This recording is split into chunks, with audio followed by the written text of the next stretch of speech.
Tout ce peuple, cette nation, dans son ensemble, globalement chuta, lui fit défaut, le déçut. Et alors de nouveau, il se déplaça au sein de cette nation. Et nous avons ce qui nous a occupés jusqu'ici et encore maintenant, le mouvement de Dieu en relation avec les Lévites. À la place des premiers-nés en Israël, il prit les Lévites et ils devinrent au sein du peuple l'incarnation de la pensée de Dieu relative à la nation, aussi bien en ce qui concerne sa propre nature et sa constitution que sa vocation et son service au milieu des nations. Ils furent pris afin de procurer à Dieu ce que son peuple dans son ensemble avait manqué de lui donner, ce en quoi ils furent une déception pour lui. Ainsi que vous le constatez, Dieu se déplace toujours plus vers l'intérieur et donc dans les limites de la nation. Il prit un de chaque famille et constitua cette tribu de Lévi, le centre de ses intérêts et de son service. Certaines choses apparaissent en lien avec les Lévites. D'abord, bien sûr, leur position et leur caractère représentatif. Ils n'étaient pas séparés d'Israël alors qu'ils étaient spirituellement séparés des mauvaises choses en Israël. Ils représentaient tout Israël par leur constitution, même comme étant la tribu des premiers-nés.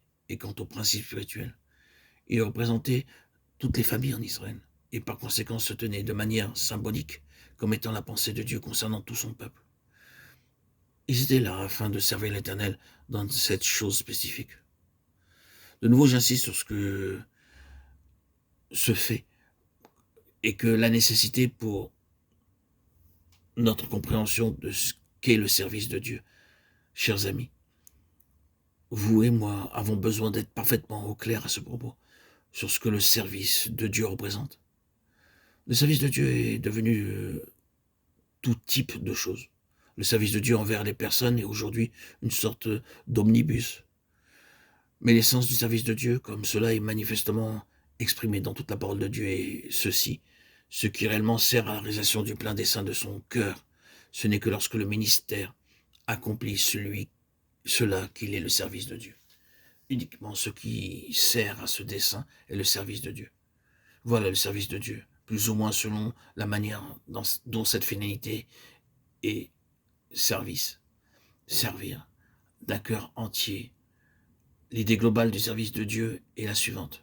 Depuis le commencement, Dieu a une intention, un dessein complet, parfait, clairement défini, parachevé concernant son peuple.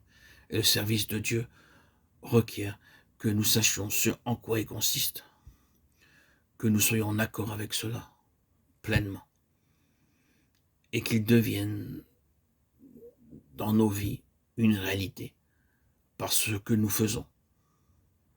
Frères et sœurs en Christ, nous devons être parfaitement au clair à ce propos.